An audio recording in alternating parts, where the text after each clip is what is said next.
service na to for the inauguration and dedication service for this day. Lord, fill this place with your presence. Alam po, Panginoon, na lahat po na narito ay pinagpala kasama ka namin. Thank you, Lord. Kayo po ang magbasa baka sa lugar na to, sa taong mag-preach po sa amin. Na may maisin namin ang iyong salita at ikaw isa po umay po namin. We thank you, Lord. Alam po, Panginoon, na this day already success kapag nandito po at sinimulan nito. We thank you, Lord, that all praise and glory are yours. In Jesus' name we pray. Amen.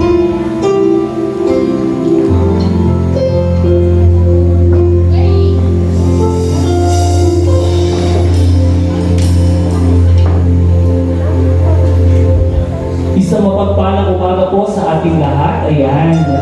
Isang special na araw ng linggo ngayong araw na ito na tayo ay muling magbabalik ng papuri at pagsamba sa ating Diyos na buhay. Amen? Pakibati naman ang isang ang katabi ng special ka sa araw na ito. Kasi magpupuri tayo sa ating Diyos. Pakibati nila katabi ng Happy Sunday, everyone! So, welcome po sa Blessed Hello Word Community. Isang ang malakas na blessing shout. Parang kanina ang ating blessing shout. Tayo blessing shout! Sumigaw ng Hallelujah!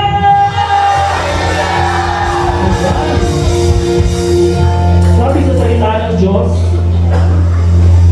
sa Roma chapter 1 verse 20, totoong hindi natin nakikita ang Diyos, pero mula pa nang likhain niya ang mundo, ang kanyang walang hanggang kapangyarihan ng pagka-Diyos ay naipahayag sa mga bagay na ginawa niya, kaya wala silang maidadahilan. At sabi rin sa salita ng Diyos, sa Santiago 1 verse 12, mapalad ang taong mananatiling tapat sa kabila ng mga pagsubok, sapagkat matapos siyang subukin, tatanggap siya ng gantimpala ng buhay na ipinangako ng Panginoon ng mga pumibig sa Kanya. Naniniwala ba kayo ngayong umaga na kasama natin ang Diyos? Naniniwala ba kayo ngayong umaga na ang presensya ng Diyos ay pumapagitna sa oras na ito? Banal na Espiritu, iniimbitahan ka namin ngayong umaga upang magpuri at pagpasalamat sa iyo at ikaw ang tunay na aming sasambahin at dalakilain. Kaya ngayong umaga, wala tayong gagawin kundi ibalik ang papuri, pagsamba, pagmalhati sa nag-iisa at tunay na Diyos na buhay. Samahan mo kami umawit at umindak sa presensya ng ating Diyos. Mataas na palakpak! Yes, Lord! Pinupuri ka namin! Pinuluwalhati ang iyong pangalan. Thank you, Jesus!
Ay aking pupulihin sa kanyang Diyos.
Dakila siya.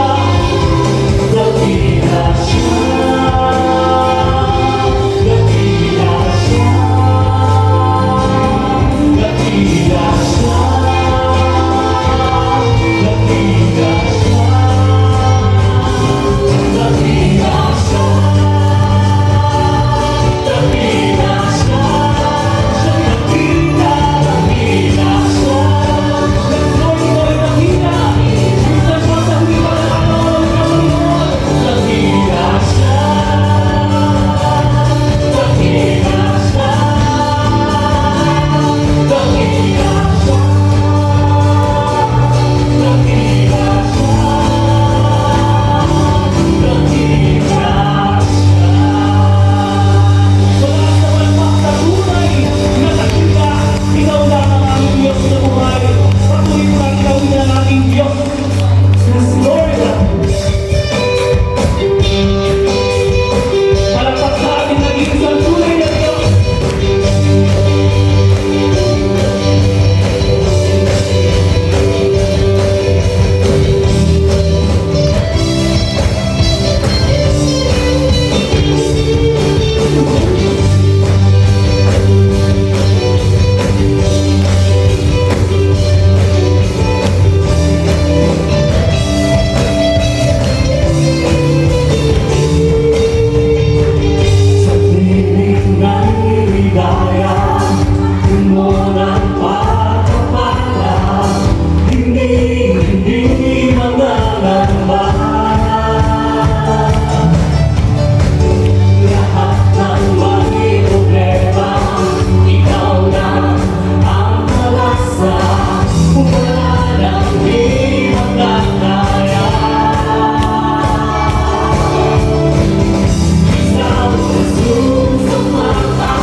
Damhin natin ang presensya ng ating Diyos. Makas na tinig sa ating tagapagligtas. Ang aking buhay, sa buhay ko di na ako maglalamba o magtatakot na ikaw ang kasama, ikaw ang tagapagligtas,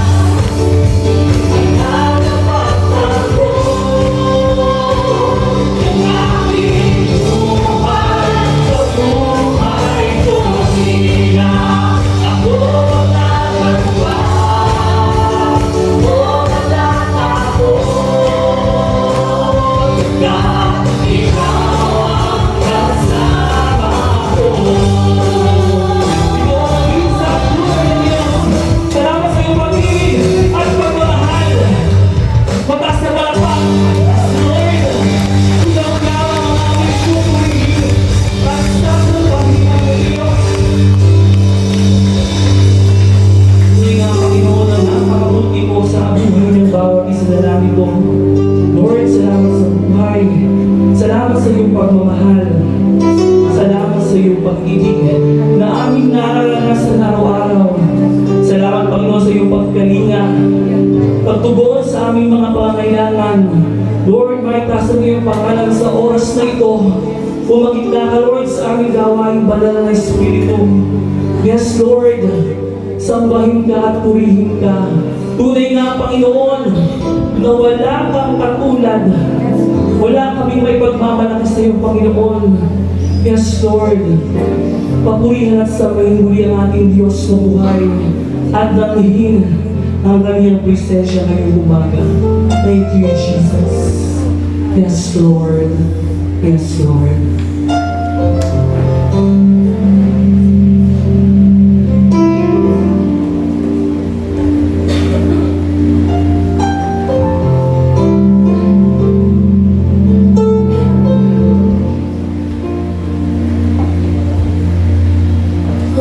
Awitin ko man lahat ng awit sa mundo, di kayang ilarawan kadakilaan mo. Kulang ang lahat ng tula, kulang maging mga salita upang ihayag ang kabutihan mo. Awitin ko man lahat ng awit sa mundo, di kayang ilarawan kadakilaan mo. Kulang ang lahat ng tula, kulang maging mga salita upang ihayag ang kabutihan mo. Wala kang katulad, wala nang hihigit sa'yo. Wala kang katulad, wala nang mapatay sa'yo. Ikaw ang Diyos noon pa man, maging ngayon at kailanman. Sa habang panahon, wala kang katulad. Yes, Lord, minsan pa, damhin natin ang presensya ng ating Panginoon ngayong umaga. Awitin ko man lahat ng awit sa mundo, di kayang inagawan kadakilaan mo. Kulang ang lahat ng tula, kulang maging mga salita upang ihayag ang kabutihan mo. Wala kang katulad. Wala kang katulad, Yes, Lord, ikaw lamang. wala nang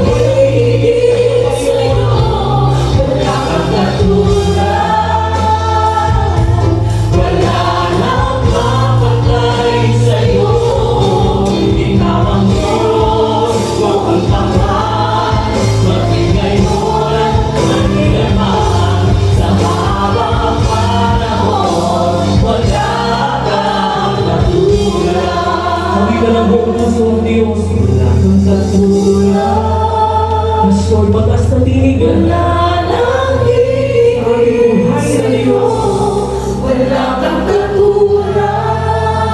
Ikaw lamang ang aming sasalan. Walang papantay sa iyong kapangyarihan, Panginoon. Ikaw ang Ikaw ang Diyos. Noon pa man, isang bawin na natin ating Panginoon. Ang hirap na iyong presensya. Wala kang katulad, wala nang hihigit sa'yo, wala kang katulad, wala nang mapatay sa'yo. Ikaw ang Diyos, noon pa man, maging ngayon at kailanman, sa araw panahon, wala kang katulad ng Panginoon. Wala kang katulad, wala nang hihigit sa'yo, wala kang katulad, wala nang makatay sa'yo. Ikaw ang Diyos, noon pa man, maging ngayon at kailanman, sa habang panahon, sa habang panahon, sa habang panahon, sa habang panahon, sa habang panahon. Wala kang katulad. Wala kang katulad namin, Ama. Wala kang katulad.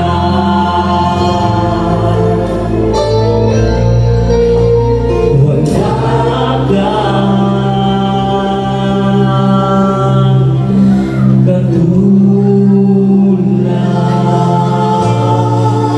Wala kang katulad, Panginoon.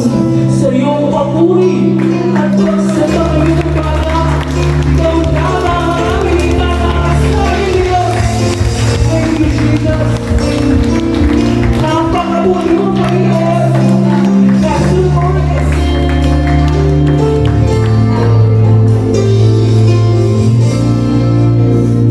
Tuloy po natin yung kita ng ating Diyos.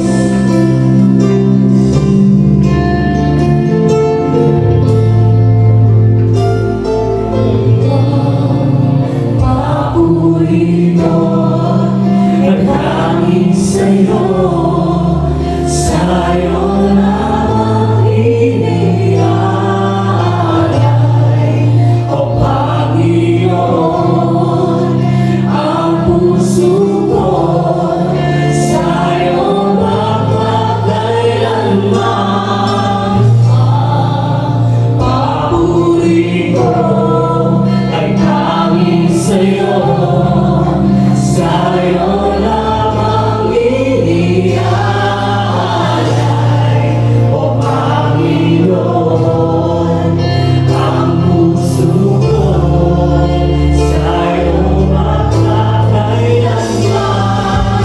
Ang papuri ko ay tanging sa'yo, sa'yo lamang iniaalay.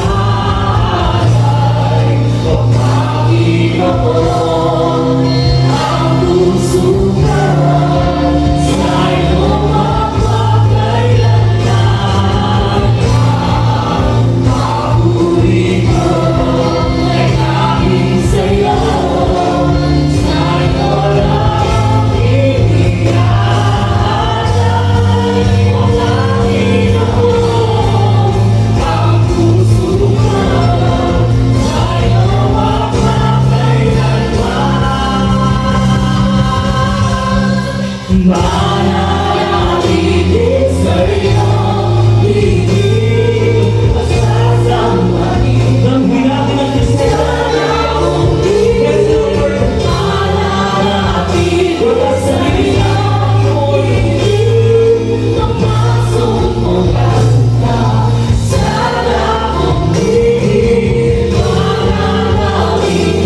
ay karapat-dapat na sambahin, papurihan.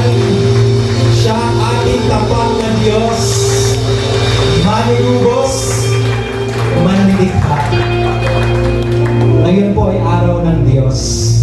At ang sentro ng gawain ito ay ang Panginoong Hesus lamang. Kaya batiin po natin ang ating mga katabi sa kaliwa, sa kanan, sa likod, maging sa harap, sabihin natin sa Kanya, Happy Lord's Day! Our God is alive! Sige po, humana po kayo limang katabi pa, pakikamayan po, batiin ninyo sila, Happy Lord's Day, kapatid! Indeed, this is the day that the Lord has made. We will rejoice and be glad in it. Thank you, Jesus.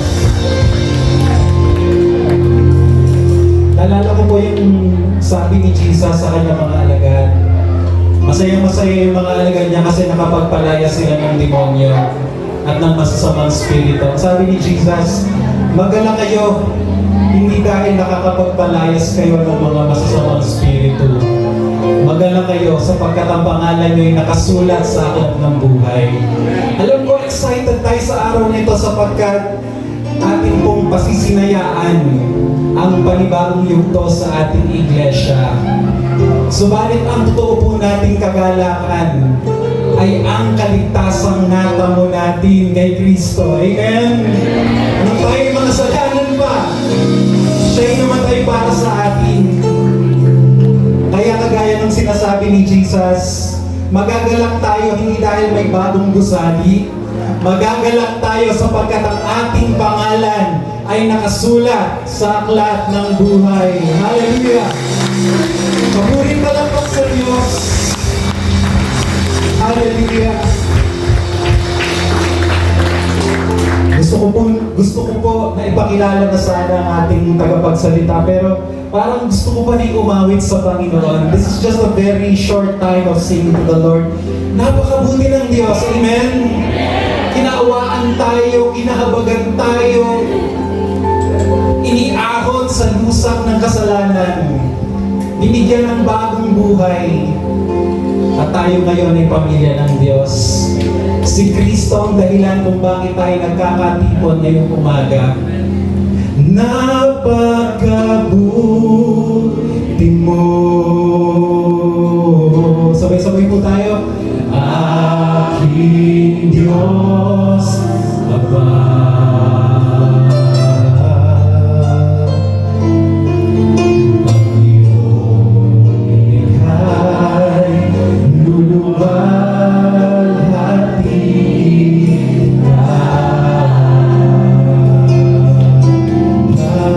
Sabay tayo. Napakabuti mo. Di ka nagbabago.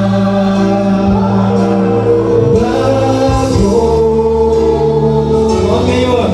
Noon ngayon. Kailan pa ba sa buhay ko? Sa buhay ko. Sorry po yung mga taon, napakabuti ko. Napakabuti mo. Aking Diyos, Ama. Ito po ang aking dalangin. Dalangin ang pasasalamat sa Diyos. Ang iyong likhay, duluhan,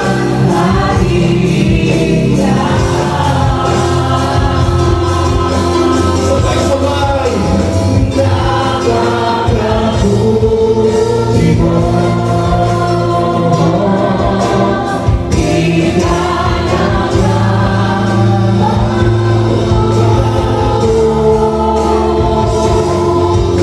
Noon ngayon, kailan pa ba sa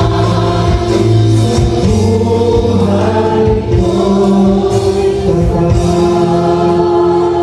Panginoon, tanggapin po ninyo lahat ng aming panalangin, lahat ng aming mga papuri, pasasalamat at pagsamba sa pamamagitan lamang ng pangalan ng inyong buktong na anak na si Jesus lahat ng mga anak ng Diyos, magsabi ng malakas na Amen.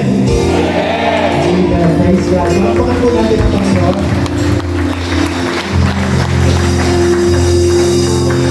Masaya po ako sapagkat kasama natin ang isang man of God na ang totoo hindi ko po tinuturing na bisita. Sabi ko nga kanina sa mga kasama niya from KBCF, pwede po bang tumas ang kamay ng mga taga-KBCF? Yan po, mga taga-Kamuning Bible Christian Fellowship. Welcome po sa Tagaytay. Sabi ko sa kanila kanina, alam niyo si Bishop, hindi po natin bisita kasi sa Tagaytay, ang blessings in the Word ang tahanan niya. Amen. Ako naririnig na amen. At malapit po siya sa puso nating lahat at ng aming pamilya. Nakapagsalita na po siya 4 times sa ating community dito sa Blessings. At siya po itinuturing ko bilang isa sa aking mga mabuting mentors. At marami po akong mga natutunan sa kanya, hindi lang po sa mga aral na sinasabi niya, kundi sa mga halimbawang palagi kong nakikita sa kanya. Naniniwala po ako may mga bagay na hindi kailangang ituro, kundi mga bagay na panoorin mo lang.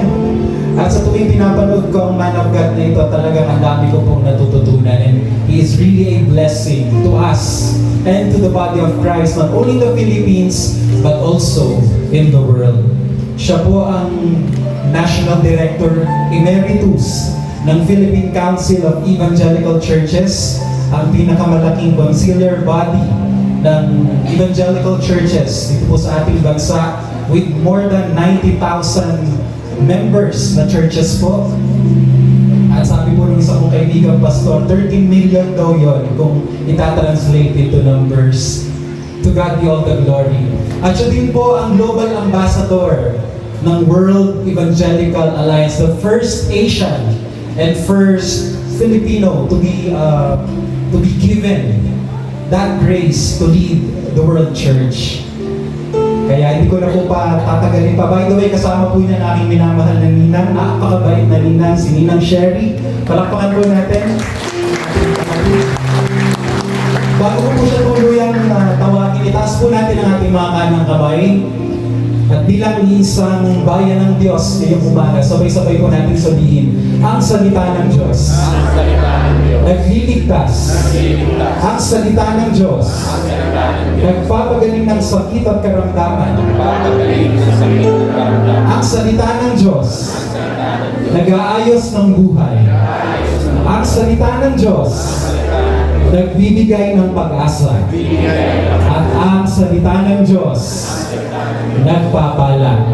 Sabay-sabay po natin sabihin, today, I receive the blessings in the Word. Ulitin po natin ang malakas at may pananampalataya. Today, I receive the blessings in the Word. In Jesus' name, amen and amen. Let us welcome our tatay, brother in the Lord, Bishop Efrain Tendero. Nakakaupo na po ang lahat.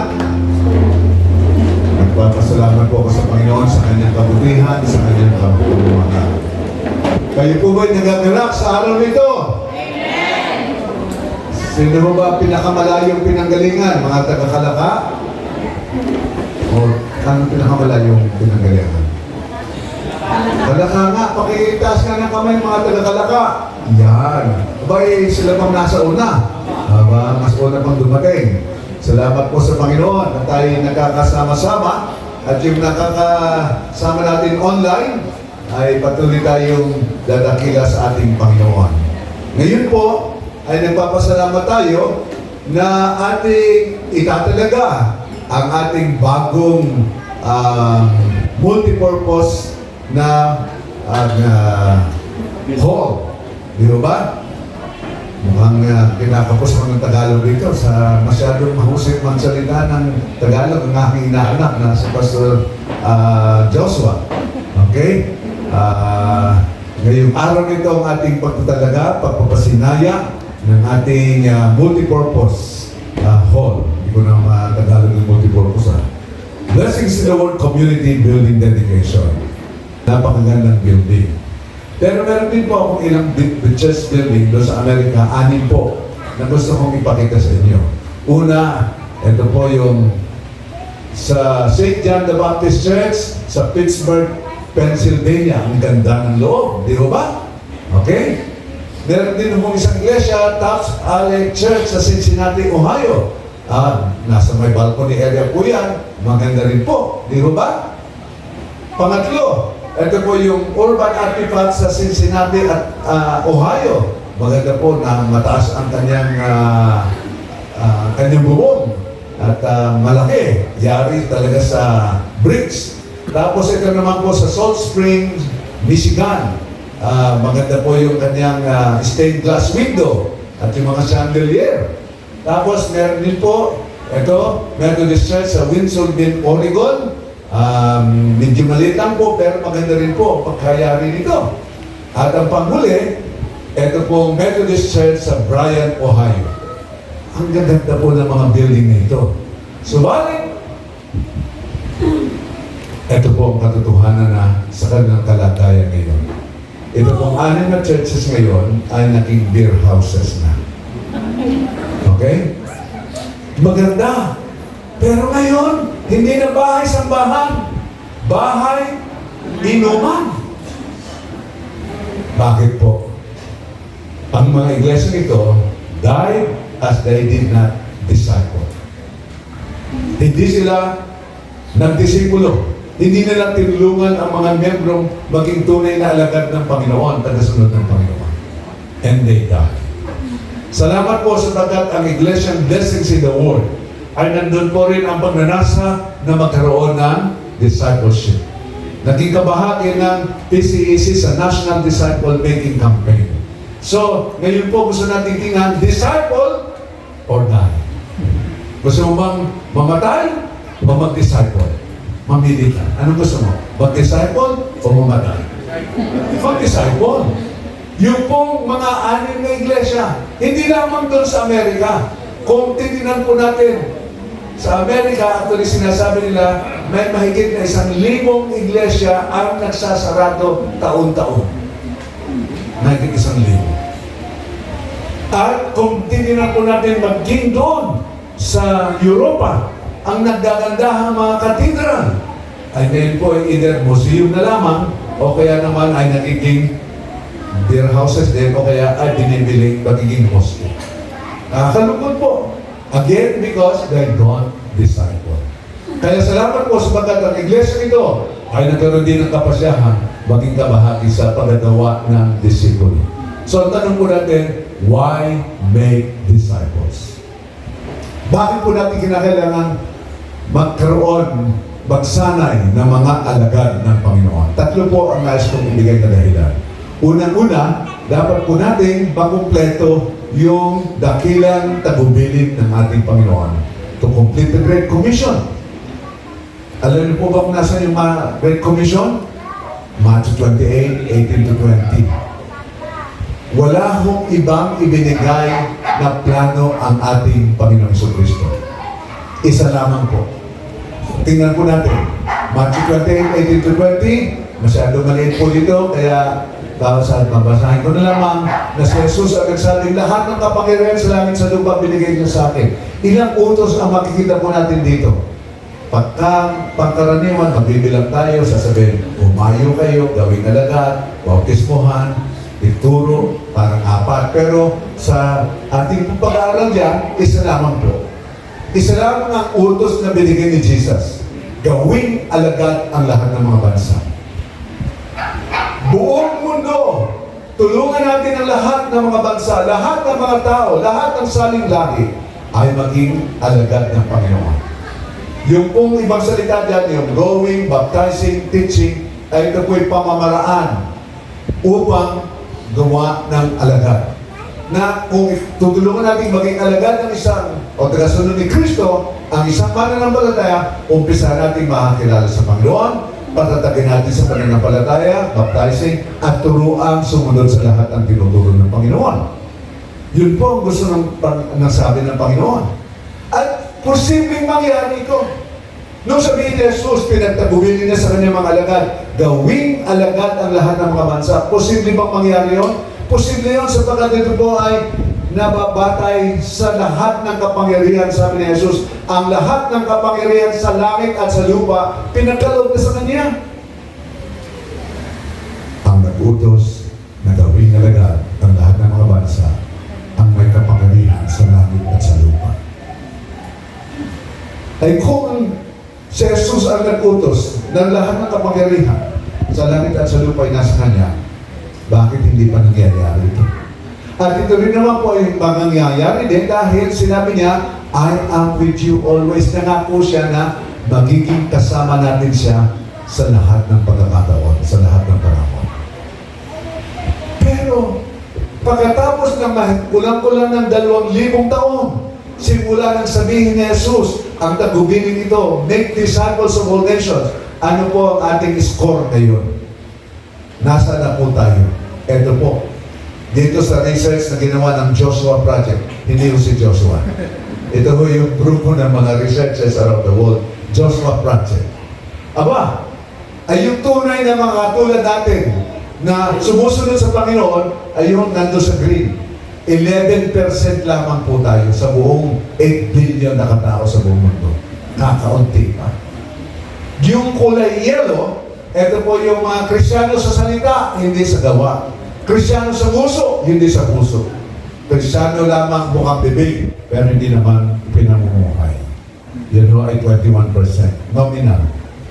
Yung 40%, ito yung marami dito kamag-anak natin, kapitbahay natin, nakakaklase natin, mga taong nakapaligid sa atin, na naririnig ng Ebanghelyo, pero hindi gumagawa ng desisyon. At ayaw pa rin sumunod sa Panginoon. 40% po yan. Ibig sabihin, kulang-kulang na 6 na bilyon po yan. At yung kulay pula, ito po yung mga lugar na hindi pa nakakarinig tungkol sa pangalan ni Jesus. Kung tayo pumapasok sa eskwela, tatanungin, Ma'am, ano po ang passing grade sa eskwela? Ano po ang passing grade sa eskwela? 75. Bakit alam niyo yun? Ano? Di ba? Alam naman natin yun. Pero hindi naman tayo pasang-awa. Di ba? 75, pasang-awa yun eh. Eh, ano ang ating grado dito? 11? Pakisabi sa'yo katabi, bagsak tayo. Bagsak tayo! Ang laki ng ating hindi pa nagagawa. Kaya, ang sabi ni Jesus, gawing alagad ang lahat ng mabansa. Eh, kung itong utos niya, at wala na siyang ibinigay na utos, kundi yaon, eh bakit? Hanggang ngayon, magdadalawang taon na, tayo ay 11% pa lamang. Pakisabi sa iyo katabi, gumising ka. Okay? Hindi na ngayon. Kundi gumising ka sa katotohanan na talagang tayo ay bumabagsak at kulang pa ang ating ginagawa. Kaya kailangan natin gumawa ng alaga dahil dapat may sa katuparan ang dakilang utos ni Jesus. Pangalawang dahilan, dapat natin maituwid ang malaking pagkukulang, ang malaking kamalian. Bakit po? Aba, ay sinabi ni Jesus gawing alagad ang lahat ng mga bansa, pero ito ang isa sa pinakamalaking pagkakamali at pagkukulang ng Iglesia ng Panginoon. Dahil ang nangyayari ay nakakalimutan natin. Tingnan natin, paano ho ba lumaganap ang Kristyanismo noong unang mga 3 siglo? Acts 8:1. Nagkaroon ng persecution, nagkaroon ng pag-uusig sa Iglesia sa Jerusalem. Ano nangyari? Ang lahat ng mga mananampalataya ay nagsikalat sa Judea at Samaria, maliban sa mga apostol. Parang kung dumating ang pag-uusig dito sa Tagaytay, lahat tayo medyo aalis, sisikalan, maiiwan lang si Pastor Nestor, si Pastor Joshua at yung iba pa mga leader.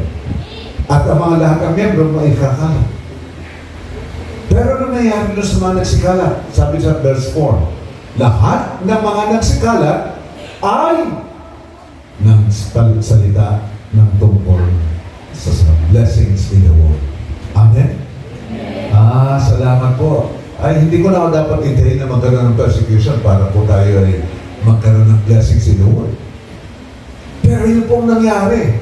Bakit lumaganap ang Kristyanismo noong unang 3 siglo? Noong una nga po sila pa'y sinusunog ng buhay, di ba? Sila pa'y itinatapon sa mga leon. Pinapapatay sa mga gladiator. Pero habang sila pinag-uusig, lalo nagiging nagningigas ang kanilang pananampalataya at lalo silang dumadami, lalo silang nag-multiply. Kaya nga ang isang church father si Tertullian ay nagsabi, parang kami kahapon lamang, pero ngayon, gano'n na kami karami. Kami nga sa inyong lahat ng lugar, sa inyong mga bansa, sa inyong mga syudad, sa inyong mga isla, kami nandun sa lahat ng inyong asambleya, kung sa bawat lugar, sa Senado, sa Kongreso, kahit nandun sa inyong pinaka-Roma, yun lang mga templo nyo ang aming hindi pinakilaman. Naging majority ang Christianity in the first 300 years. Salamat po sa Panginoon. Palapakan naman natin ang Panginoon. Kumana. Nagtagumpay sa kabila ng magtinding pag-uusig. Blessings in the world has happened upon them. Pero dito rin po, pagkatapos nagkaroon ng problema. Si Constantine, during that time, dahil nakita niya naging majority na yung mga Krisyano dati nilang pinag-uusig, ay dineclare niya ngayon na ang Christianity will become the religion of the empire. Doon nag-umpisa yung Roman universe, Catholic, Roman Catholic. Kaya, from that time, ang nangyari, the world became churchy, but the church became worldly. Ang buong sanlibutan, buong Roman Empire ay in-embrace ang Christianity, pero bukang bibig lamang. At doon din po nag-umpisa na ang naglilingkod lamang ay yung mga clergy at ang mga laity ay kadamasid na lamang, hindi nakakasali. Okay? Kaya po simula noon, maraming mga Kristiyano ay nakaupo na lamang pagkalinggo. Tagapakinig na lamang. Kung minsan, hindi pa nga nakikinig. Lalo na may cellphone na ngayon, iba na ang kanyang tinitingnan. O kaya naman, nandun nga sa online, pero paupo ko nagkakape-kape, at minsan ay inililipat pa kung anong pinapanood. Pero, ganun po nangyari. Ito tinatawag natin the Great Omission. Yun ang dahilan kung bakit bagsak tayo. Yun ang dahilan kung bakit hanggang ngayon 11% pa lang tayo. Dahil ang mga mananampalataya ay hindi sinasanay at hindi inihanda sa gawain ng paglilingkod. Salamat na naman po sa pagkatito sa blessings in the world. Lahat ng mananampalataya ay binibigyan ng pagkakataong makapaglingkod sa Panginoon. Paano hindi Tama ba yung sinabi ko? Salamat na lamang sa pagkatito sa blessings in the world. Ang lahat ng mananampalataya, lahat ng miyembro ay binibigyan ng pagkakataong maging tagapaglingkod. Yung hindi makasagot, guilty. Okay? Ibig sabihin, lahat po tayo ay nagiging kabahagi sa gawain ng Panginoon. The Great Omission from the time of Constantine hanggang ngayon. At kung bakit yung ibang iglesia namamatay, they don't disciple. They don't equip the believers to become involved in ministry. Yung main thing, isa lang ang pinapagawa ni Jesus Make disciples of all nations. Ay yung kanyang main strategy, hindi ginagawa. Napakaraming ginagawa. Kaya we need to repent from this great omission. Magsisi po ang iglesia. Hindi ang blessings of the world ang ginagawa namin. Pero mas maraming iglesia kulang pa. Okay? Naging intentional po tayo in raising disciple makers who will make disciple makers. Pangatlo, kung bakit po dapat tayo magawa ng alagad. Una, may sa katuparan ang dakilang utos ng ating Panginoon. Pangalawa, may tuwid ang malaking kamalian at pagkukulang. At pangatlo, ay upang makiayon sa pagkilos ng banal na spirito ngayon. Naniniwala po ba kayo na ang banal na Espiritu ay kumikilos ngayon? Amen! Naniniwala ba tayo na talagang tumataw na ang banal na Espiritu upang ang lahat ng mananampalataya ay maging mga alagad niya? Alam niyo po, ang World Evangelical Alliance, ito po yung global body ng evangelicals, at maging Luzon Movement, nakita natin na ang pinakamalaking pagkukulang ng iglesia talaga ay ang disciple making. Bakit 11% pa lang tayo? Bakit tayo para magbagsak na bagsak ang ating grade? Mahigit pang 5 bilyon. Huwag na tayo lumayo. Dito na lang sa Tagaytay. Gano'ng karaming tao ang nandito sa Tagaytay? 88,000. Dito sa 88,000, ilan ang masasabi natin mga mananampalataya panusunod ng Panginoon? Meron na bang 88 million, 8,000? Mukhang wala pa. Di ba? Ang Kalaka, ilang tao nandun sa Kalaka?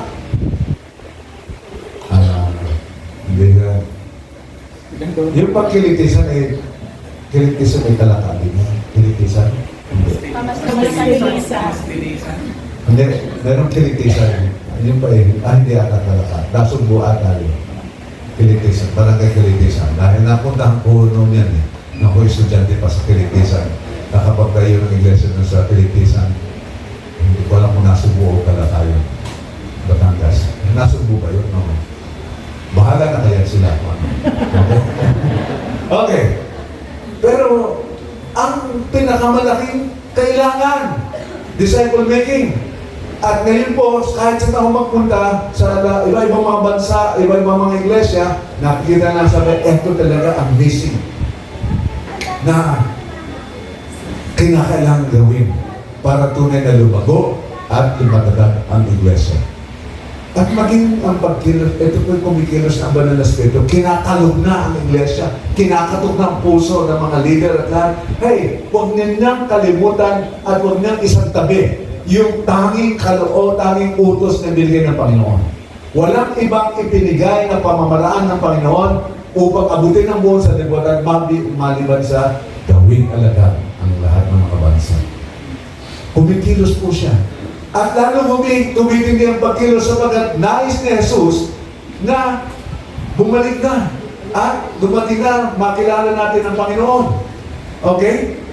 Anong isang sign, anong isang palatandaan na malapit nang bumalik si Jesus? Ano ba yung mga nakikita natin palatandaan na babalik na si Jesus? Gera, lindol, ano pa? Tagutom, lahat ng ito. Nangyayari na po ba yan? Pero meron pang isa na siguradong sinabi si Jesus.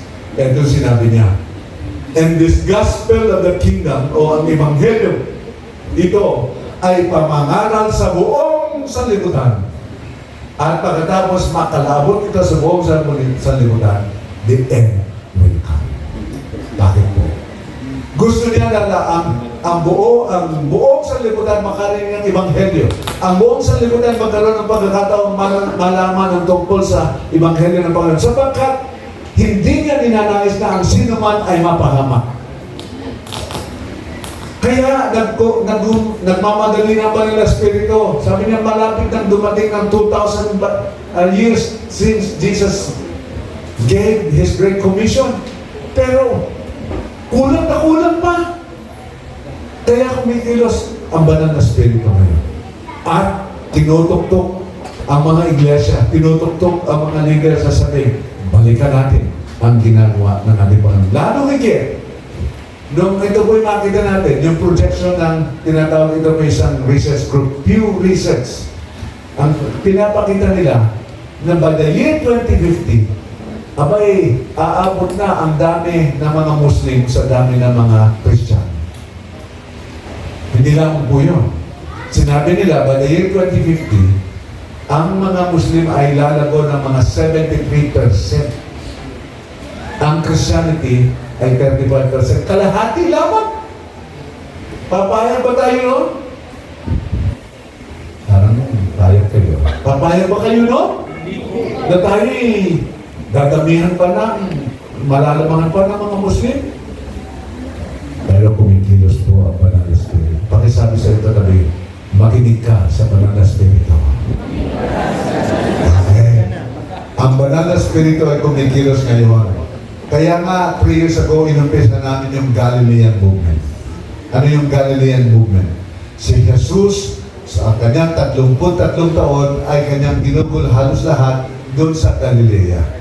At doon tinawag niya yung kanyang 11 alagad. Sinanay, tinuruan, at pagkatapos masanay tinuruan, bago siya umakyat sa langit, binigyan ng tagubilin, gawing alagad ang lahat ng mga bansa. At sila, yung first 300 years, maganda. Kaya sa Galilean movement, gusto po natin magkaroon ng Christ-like harvest workers. Magkaroon ng mga katulad ni Jesus na mga mag-aani. Okay?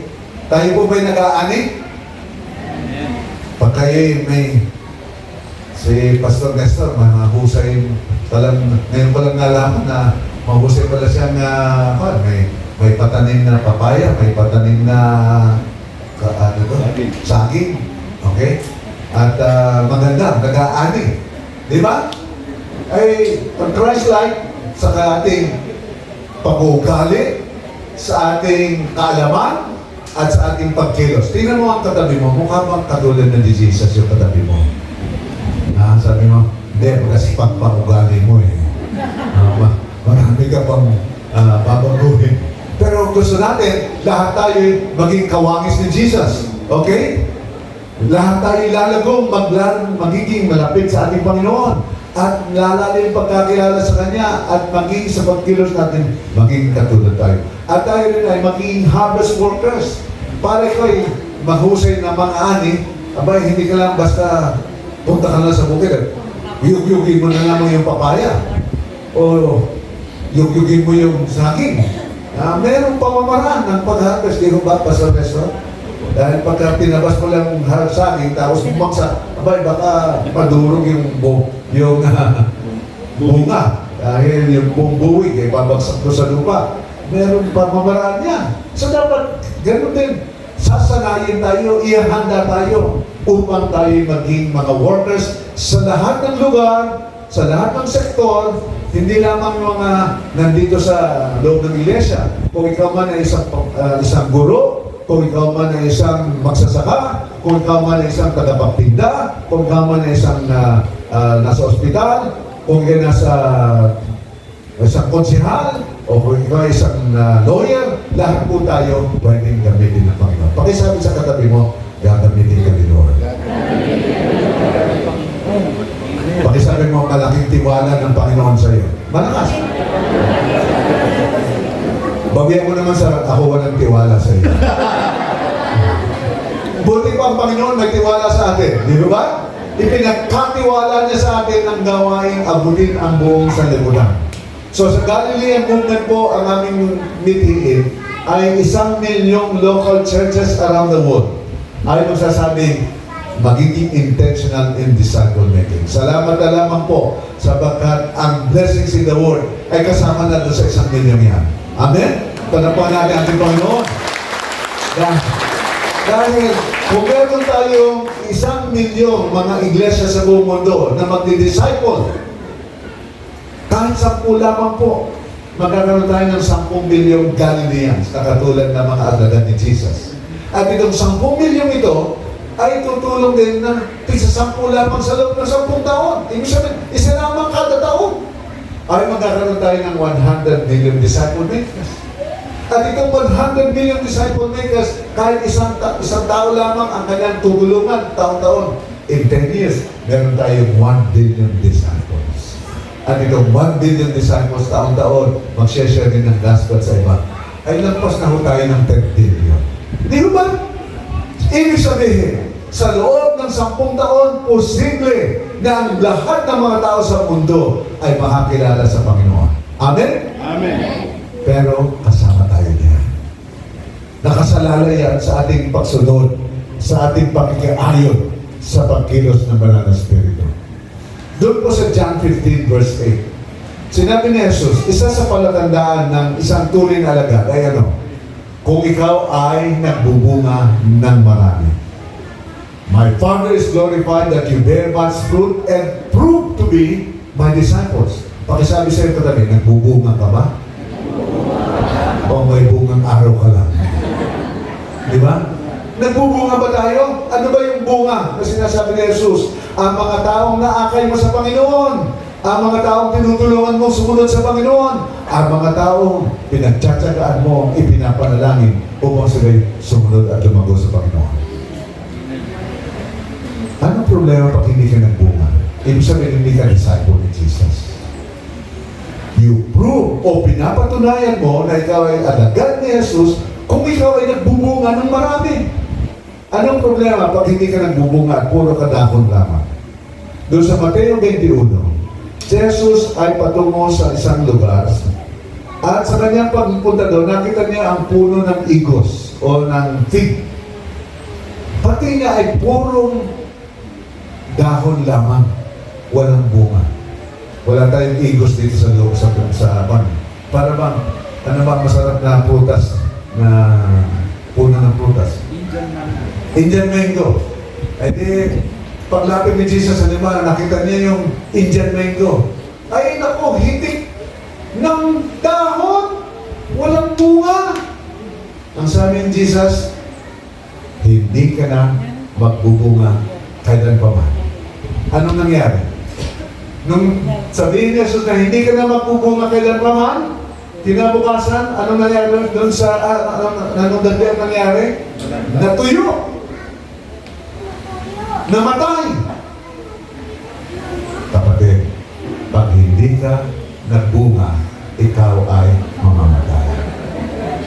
Yun. Doon ko kinuha yung disciple or die. Pag hindi ka nag-disciple, ikaw ay mamamatay. Ang iglesia hindi nag-disciple, nakita natin yung 6 na magandang iglesia doon sa Amerika, naging beer houses na ngayon. Kung titignan pa natin, napakarami ho sa buong mundo na namamatay na iglesia.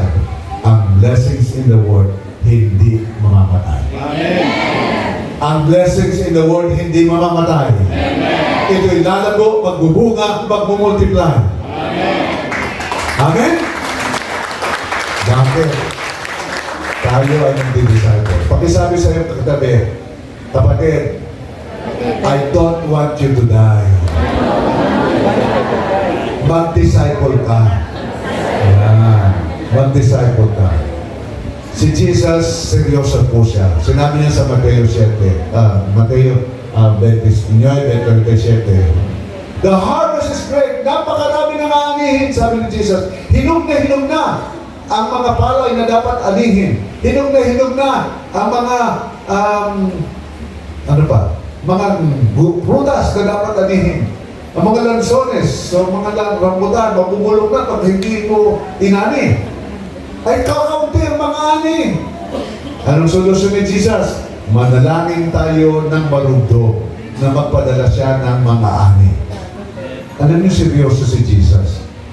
Sapagkat nung sinabi niya, the harvest is great, manalangin tayo that He would send out.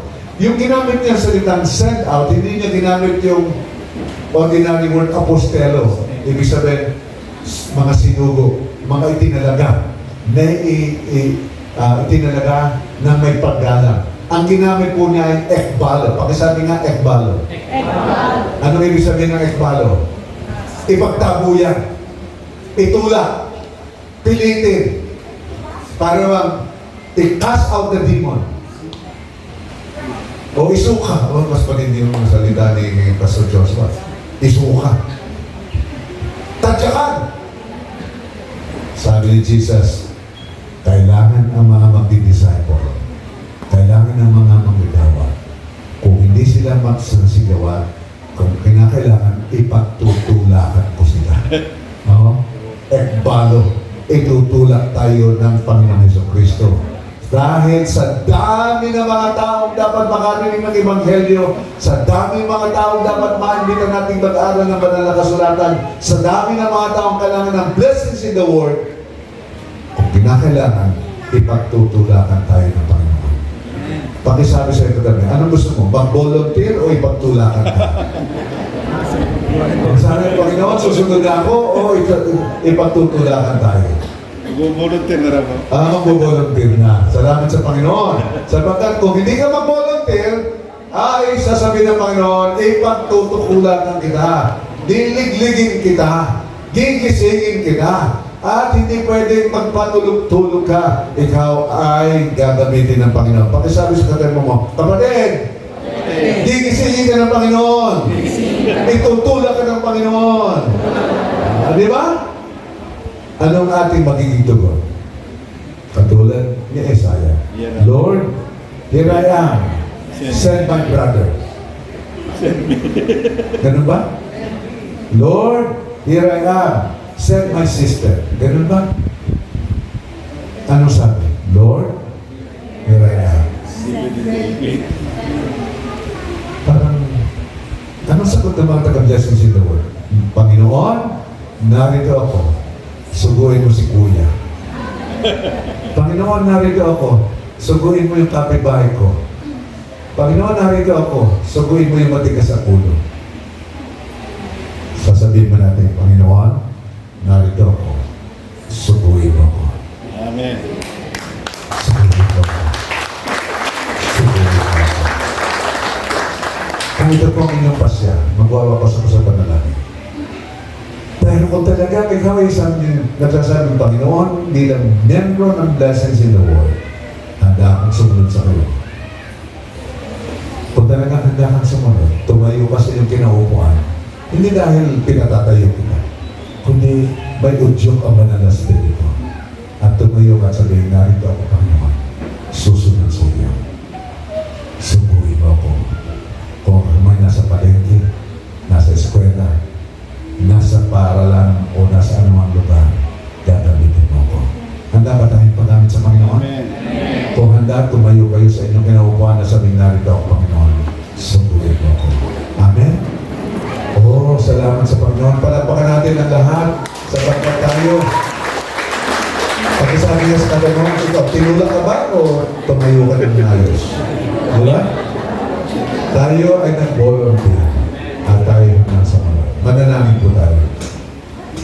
Aming dakilang Diyos na makapangyarihan sa lahat. Salamat po sapagkat ninanasa mo, ninanahis mo na ang lahat ng tao ay magkaroon ng pagkakataong makakilala sa iyo. Tumanggap ng kapatawaran ng kasalanan at magkaroon ng buhay na walang hanggan. Salamat na kaming lahat ay kasama sa blessings in the world at tinanggap namin ang papapala ng iyong salita. Kami nagkaroon ng buhay na walang hanggan. Kami nagkaroon ng kapatawaran ng kasalanan. Kami nagkaroon ng bagong buhay. Subalit, marami pa sa aming mga kumari, kumpare, mga kaibigan, mga kaklase, mga kasama sa trabaho, mga kapitbahay na hindi pa nakakakilala sa iyo. Narito kami, Panginoon, handang paghamit sa iyo. Hindi mo na kami kailangang ipagtulakan pa. Tulungan mo po kami. Nawa po, Panginoon, simula sa araw na ito, ibigay mo ang pagnanasa sa amin na magbunga, na makatulong upang makapag-akay, makapag-imbita, at makatulong upang iba ay tumanggap din ng blessings in the world. Salamat po na ang Banal na Espiritu ang kikilos, papatnubay, at gagabay sa bawat isa. Ito ang aming dalangin sa pangalan ni Jesus. Amen. Amen. Talapan natin ating Panginoon. Mas malakas na palakpak sa Panginoon. At pakisabi sa iyo, kapatid, magbunga ka o mamatay ka. Magbubunga tayo. Amen? Makakaupo na po tayo.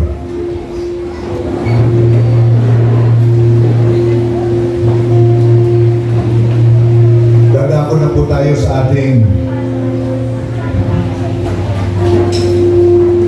nabigyan po kayo ng tinapay at inumin para po sa ating pagdiriwang at pag-alala ng pagpapakasakit ng ating Panginoong Kristo.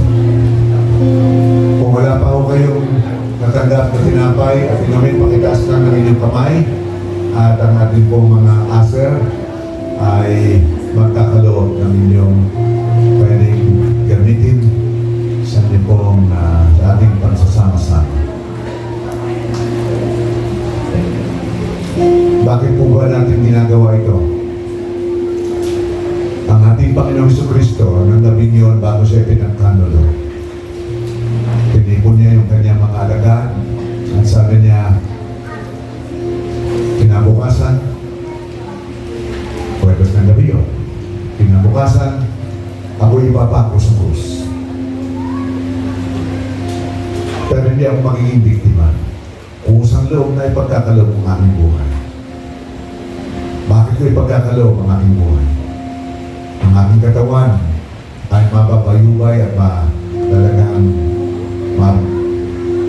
papahirapan ng gusto upang ako'y magkaroon ng tunay na pagpapahalaga sa inyo. Ibubugay ko ang aking katawan para sa inyo.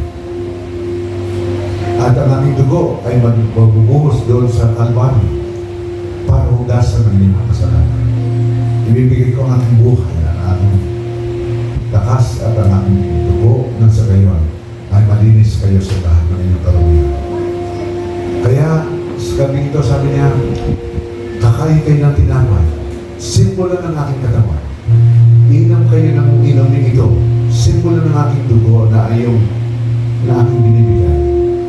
Gawin ninyo ito tuwing alalahanin niyo ako. Pero sabi niya, habang inaalala niyo ako, alalahanin din niyo ang iba pang mga tao na hindi pa nakakaranas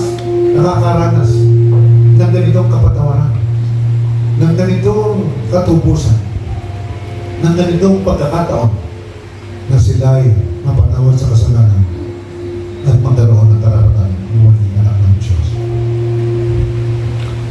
Kaya sa ating pagkain ng tinapay nito, nandun yung ating pagpapasalamat sa ginawa ni Jesus para sa atin.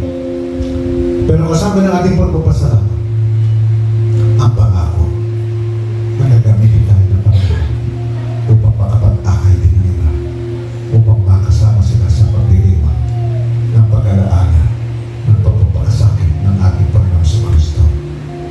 Sapagkat siya namatay at nabuhay na muli, hindi lang para sa atin, kundi para sa lahat. That the blessings of the world ay para maranasan ng lahat ng tao. Kunin natin ngayon ang tinapay.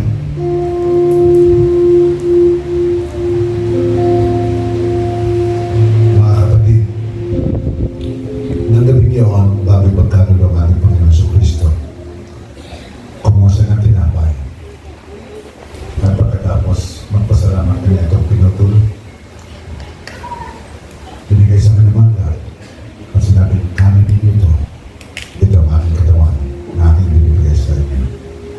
Atin pong kainin ang simbolo ng katawan ng ating Panginoon sa Kristo.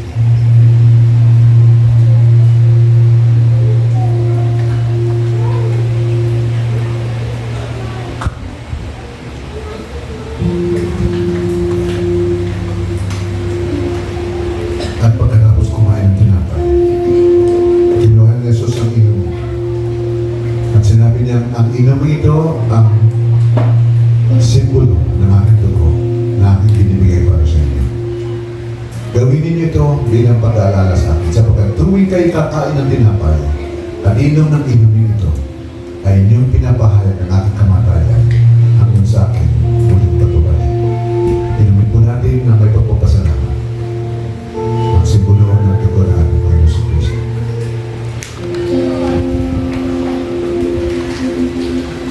Hihiling ko po ating senior pastor, Pastor Nestor Bulosoyes, na siyang manguna sa pagpaunahin ng pagpapasalamat sa ating pag-alaala ng ginawang pagpapakasakit at pagtubos ng ating Panginoon sa Kristo. Pastor Nestor.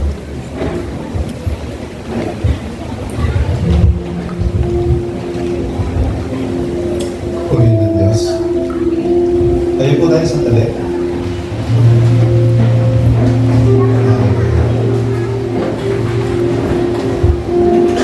Panginoon, salamat po sa binhi o iyong mga salita na natanim sa puso ng bawat isa.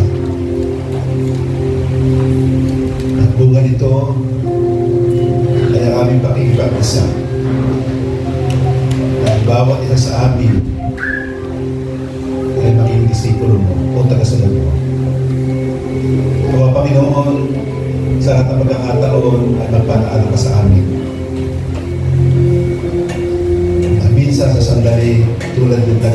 sa sandaling ito. Ay huwag namin malimutan na we made our commitment to be a part of the Great Commission, reaching out the lost. At sa gayon, makaranas man sila katulad namin na maging tunay na anak mo, pagkat kami tunay na mananampalataya sa iyo, Panginoon Kristo, at lalo na pananampalataya din namin sa tinapos mong gawa ang pag-ako mo sa aming mga kasalanan, at kami binigyan mo ng kaloob na pagiging matubig, hindi dahil sa kami mabuti, kundi ikaw ang aming high priest, ikaw ay mabuti sa amin. Pagkilala namin sa iyong sakripisyo, ginawa sa krus ng Kalbaryo,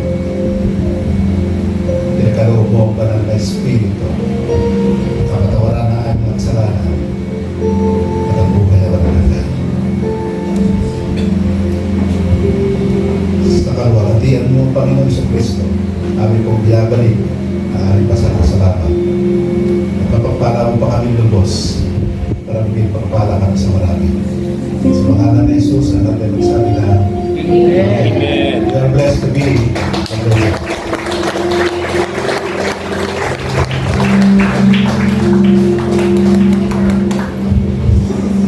Praise be to God! What an amazing Father we have.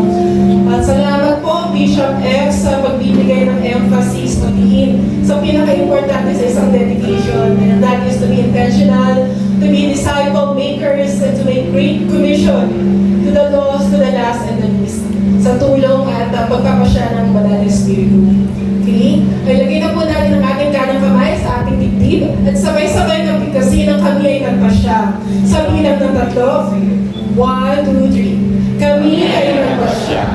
Kami ay nagpasyang magmahalan bilang magkakapatid.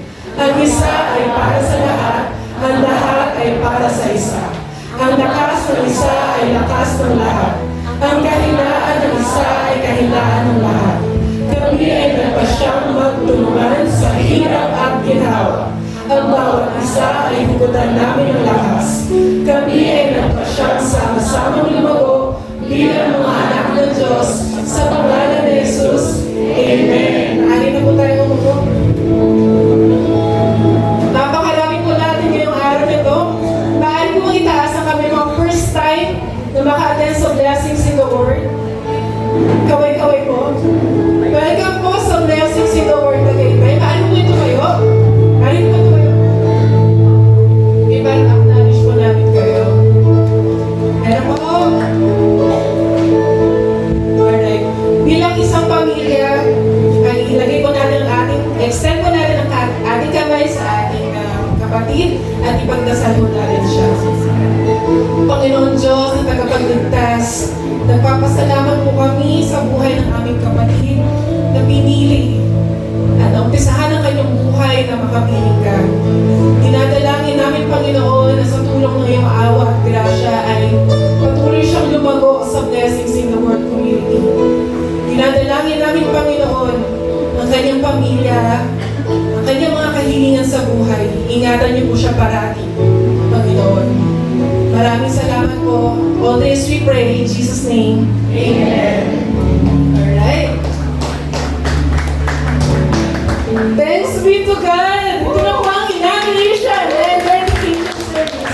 You know mga kapatid, ang Washington and Anna Cecil Multipurpose Hall ay it's more than a building for us. Hindi lang po siya isang gusali. Para sa amin, ito po ay isang pagpapatunay o testimony of God's unwavering faithfulness in our lives and of course, His sovereign care. So sama-sama po tayo mga kapatid, mamaya po right after our worship services, mag-proceed na po tayo sa inauguration and dedication service. Ready po ba tayo lahat? Excited na po ba tayo lahat? Amen. Okay. And for other announcements, every Tuesday mga kapatid, we have community life formation. That is from 5:30 to 7 p.m. Ito isang pag-aaral na naglalayag ng mapaibahawa sa miyembro ang larawan ng pamumuhay bilang isang pamilya ng Diyos sa loob ng isang komunidad. And of course, we have Sunday Sunday School, open for ages 3 to 12 years old. Every Sunday po yan from 9 p.m. to 11 a.m. And we're all highly encouraged to host a home prayer meeting for our family. Makikita po ang guys sa ating Facebook group and page. And of course, we have Sunday worship services. Dalawa po yan. In the morning, it starts at 9 to 11 a.m. As the evening fellowship naman po is 7 to 8:30 p.m. And we have prayer hour every Friday from 5:30 to 7 p.m. An announcement from Praise and Worship Team. Praise and Worship Team is in need of instrumentalists such as keyboardists, bassists, lead guitarists, and drummer. If interested, fill out lang po tayo ng form sa ating registration table. Tama po? And may you call us Sister Melly. Let us pray to lead our exhortation. Salamat po. Purihin natin ang ating Panginoon. Sa dadako po tayo sa ating pagkakaloob. So sa mundo, hindi po tayo nakakapagkaloob kung hindi natin kilala ang ating Biblia. At alam ko po, tayo bilang mga disipulo ng Panginoon at magdidisipulo, ipakilala natin ang Diyos sa bawat isa. Kagaya ng isang kawitin ito, thank you Jesus, thank you Lord. Dapat makilala mo.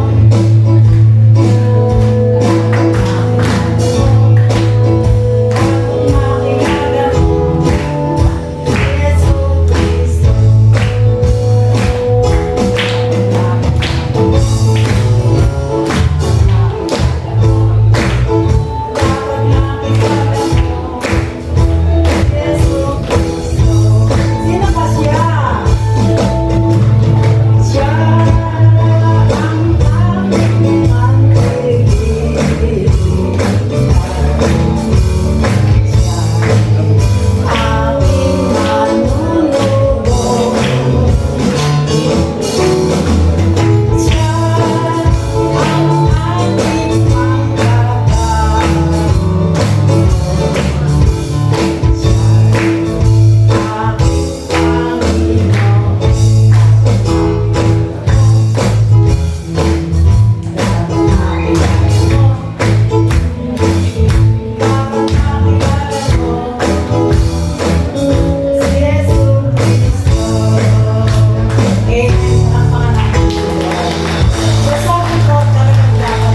ang ating pangkatao. Alam ko po tayo bilang mga anak ng Diyos. Dahil sa kanyang pangako, pumarito siya para bigyan ng buhay na ganap at kasigasiyan. At bilang mga anak ng Diyos, alam ko kung tayo ay pinapayaman ng Diyos, ibinibless tayo para tayo makasuporta sa kanyang banal na gawain. Napakahalaga po ng gawain, lalo na po ang pagdidisipulo, kung paano makilala ng bawat isa ang Panginoon. At sa pagdidisciple po natin, nangangailangan po tayo ng suporta ng bawat isa. Alam ko kung tayo ay maaaring gamay ng ating mga simbahan. And we are here to support para sa kanyang banal na gawain. At alam ko po, ang pag-ibig ang dahilan kung bakit ang bawat isa ay nakakapagkaloob. Kagaya ng ating Panginoon Jesus, dahil sa kanyang sobrang pag-ibig sa atin, ibinigay niya ang kanyang bugtong na anak na si Jesus upang sino man ang sumampalataya ay magkaroon ng buhay na walang hanggan. Ang pangako niya sa lahat ay eternal life. At sa atin, bilang tayo mga buhay na patotoo ng kabutihan ng Panginoon, nakilala natin siya. At dahil sa pag-ibig na yan, pag-ibig sa gawain, pag-ibig sa pagdidisipulo, pag-ibig sa pagpapakilala ng Diyos, tayo pinarito para sumuporta sa kanyang banal na gawain. At kagaya ng sinabi ng Panginoon, ang Panginoon ay saganang magbalik sapagkat sabi nga po ng Philippians 4:19. At dahil kayo'y na kay Kristo Jesus, ibibigay sa inyo ng aking Diyos ang lahat ng pangangailangan ninyo mula sa kasaganaan ng kayamanan niya. So, sa ating ginagawang godly living, ang Panginoon ang nagre-replenish nito sa ating mga buhay. Ang Panginoon ang nagbabalik nito sa ating mga buhay. Sabi niya nga, ibabalik niya ito ng siksik, bilbil at umaaga. At kagaya po ng ating church building, ito po ay ang Panginoon ang may akda. Sapagkat tayo po ay nagkakaloob, nag-evangelize tayo ng mga bata at talagang kaibuti ng Panginoon.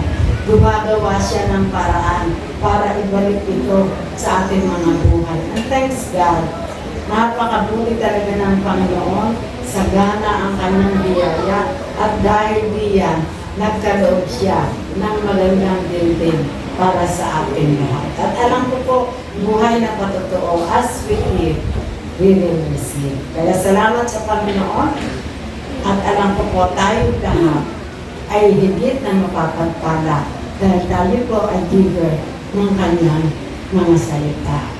Pulihin natin ang Panginoon at ang papuri ni sa Diyos. So let us pray.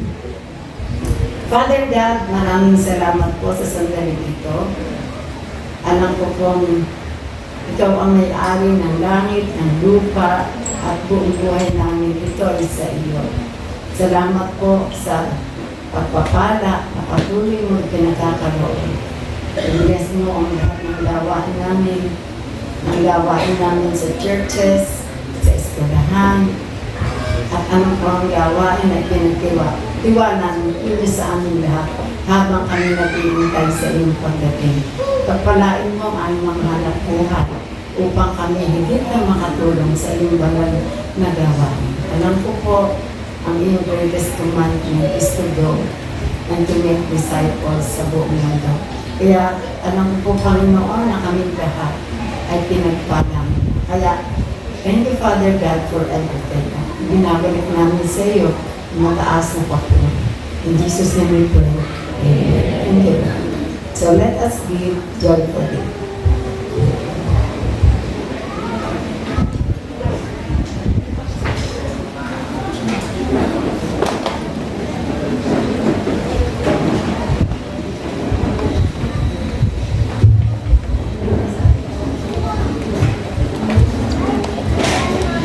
Mga salita ng himong ito ay kinuha sa mga sinulat ni Dennis Lyons na isa sa mga pioneers ng Anabaptist movement.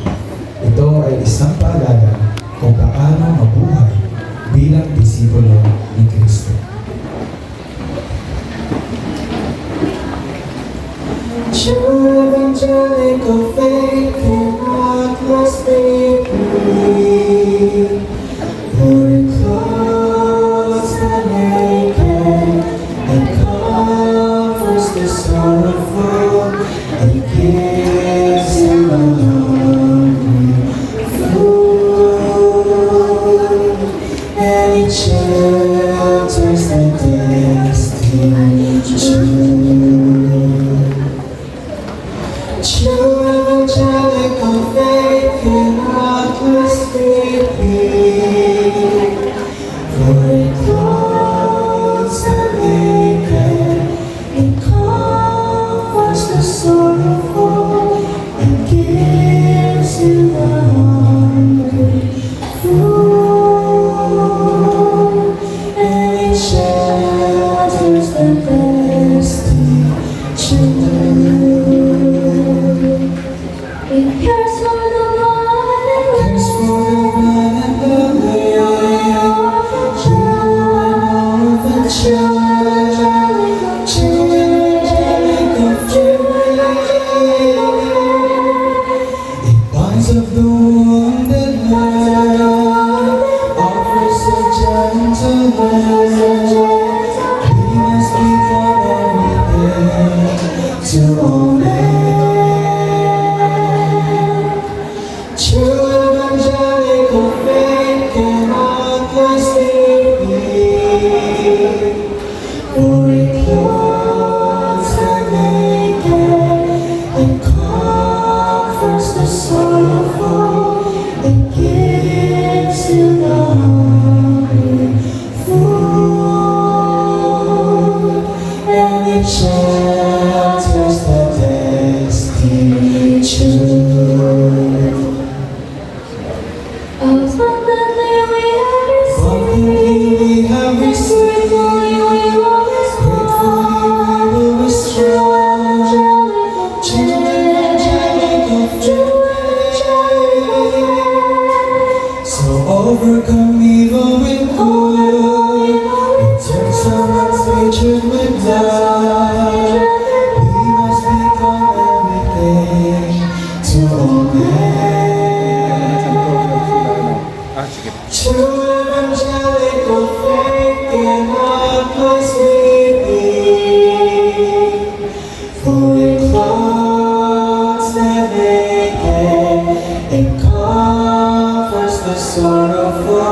True evangelical faith cannot last living, for it clothes the naked, it comforts the sorrowful, it gives to the hungry food,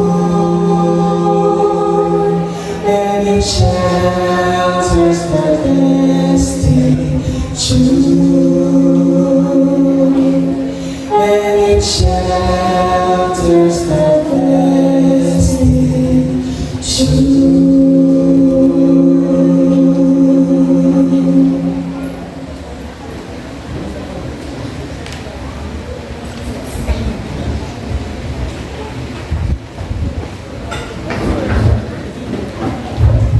Thank you so much, Brother Ian and Sister Janessa, sa napakagandang hymn singing.